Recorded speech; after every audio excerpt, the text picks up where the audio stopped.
Bonjour ou bonsoir. Aujourd'hui, la méditation est comment obtenir un niveau de force mentale et physique important, plus résistant. Mais avant de commencer, pensez à vous abonner, de mettre un petit commentaire, un pouce en l'air à la fin de cette vidéo, car cela me permet de mettre plus en avant ce travail sur les réseaux sociaux, car vous le savez qu'il est important de méditer chaque jour un peu. Et pour l'instant, installez-vous confortablement. Prenez le temps de respirer, de vous détendre. Puis, soyez à l'écoute, car il existe un niveau de force mentale et physique qui te rend presque invincible. Et aujourd'hui, tu vas découvrir comment un homme y est parvenu il y a 400 ans et comment toi aussi tu peux atteindre ce niveau. As-tu déjà croisé quelqu'un qui ne faiblit jamais? Quelqu'un qui fait face à n'importe quelle situation sans hésiter, sans reculer, sans même négocier avec lui-même. Pendant que tout le monde cherche des excuses pour justifier les échecs, pendant que les autres abandonnent dès la première difficulté, lui, il continue. Et tu sais ce que les gens disent? Ce gars a de la chance. Cette femme est comme ça grâce à sa génétique. Oh, il a réussi parce qu'il connaît le patron. Mais beaucoup ne veulent pas accepter une vérité toute simple. Car ce niveau-là a un prix que la majorité n'est pas prête à payer, mais qu'elle critique pourtant chez ceux qui montrent et qui montent sur le champ de bataille, qui montrent leur capacité, leur honneur. Pourtant, il y a eu un homme au Japon, un homme qui a remporté plus de 60 duels. Il avait commencé à l'âge de 13 ans et n'avait jamais perdu de combat. Je parle là d'un combattant. Il n'était ni le plus fort physiquement, ni le plus rapide, mais il avait développé quelque chose d'inébranlable. Un esprit sans hésitation, un corps sans limite. Et avant de mourir, il a tout écrit dans un livre, le livre des 5 anneaux.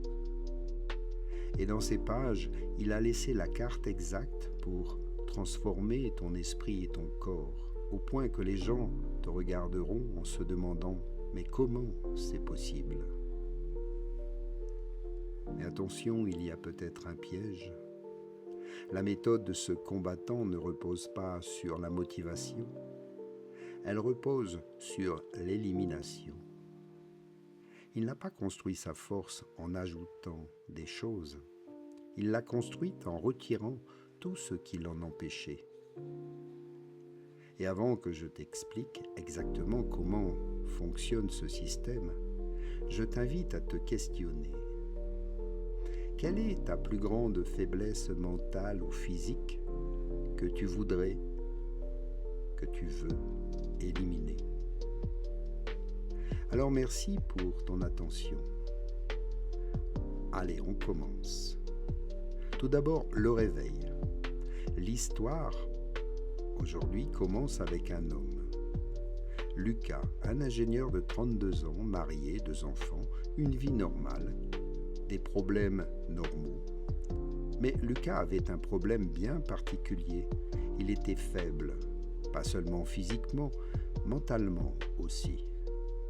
Car chaque matin, il se promettait de pratiquer du sport. Il a même pris 3 abonnements à la salle et les a annulés 3 fois.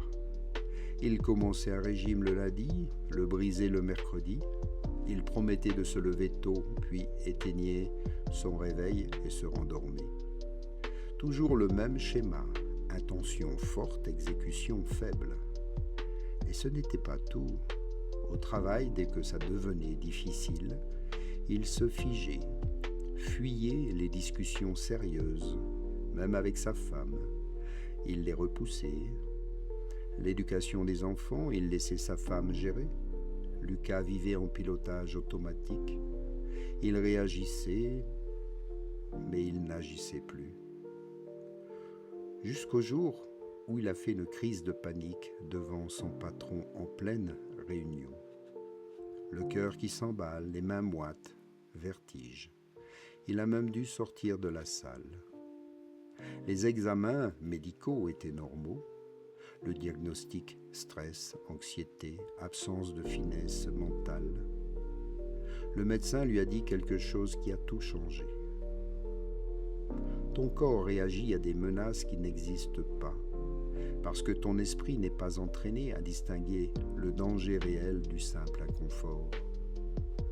Tu dois entraîner ton système nerveux. Lucas, une fois rentré chez lui, commence à chercher comment renforcer l'esprit, comment devenir vraiment fort mentalement. Et c'est là qu'il découvre le livre d'un samouraï sur les 5 anneaux. Et surtout, il découvre que celui-ci n'a pas été écrit comme un livre de philosophie. Il a été écrit par et comme un manuel de guerre à appliquer à la vie. Le premier principe, c'est le principe d'élimination. La première phase, qui sera la plus subtile dans ce livre des 5 anneaux, est bien étrange. Mais aucune préférence ne dépend d'aucune arme particulière. Parfois incompréhensible au début, comment devenir plus fort sans préférence? Comment maîtriser quelque chose sans en dépendre? Puis il explique. Ta force ne peut pas dépendre de conditions parfaites. Si tu ne peux pas t'entraîner quand la situation n'est pas parfaite, si tu peux t'entraîner que quand tu as du matériel et que les conditions soient réunies, alors tu es faible. Si tu ne peux méditer que quand il fait silence, tu es faible. Si tu ne peux te concentrer que quand tu es reposé, tu es faible aussi. La vraie force, c'est la capacité à agir dans n'importe quelle condition. Le samouraï s'entraînait avec des sabres en bois, parfois en métal, 2 sabres à la fois, un sabre, parfois sans sabre, sous le soleil, sous la pluie, dans le froid ou la chaleur, le jour comme la nuit. Pourquoi? Parce que l'ennemi ne t'attend pas, alors sois toujours alerte, en éveil. Lucas réalise qu'il est l'exact contraire. Productif uniquement au bureau, sportif uniquement s'il a bien dormi, alimentation saine uniquement si sa femme cuisine. Toute sa discipline dépendait de l'extérieur. Alors il décide d'appliquer cette nouvelle méthode. Il élimine les dépendances. Il commence simple, des pompes sans équipement, pas d'horaire, juste son corps et le sol. 20 pompes par jour, n'importe où, n'importe quand, quelles que soient les conditions. Semaine 1, facile. Semaine 2, douleur. Semaine 3, déplacement professionnel. Semaine 4, une grippe. D'habitude, c'était le moment où il abandonnait, mais cette fois, il se souvient. La pratique doit continuer, quelles que soient les circonstances.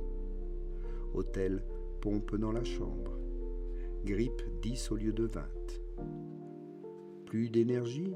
Alors 5 pompes au moins, mais jamais 0. L'esprit immobile.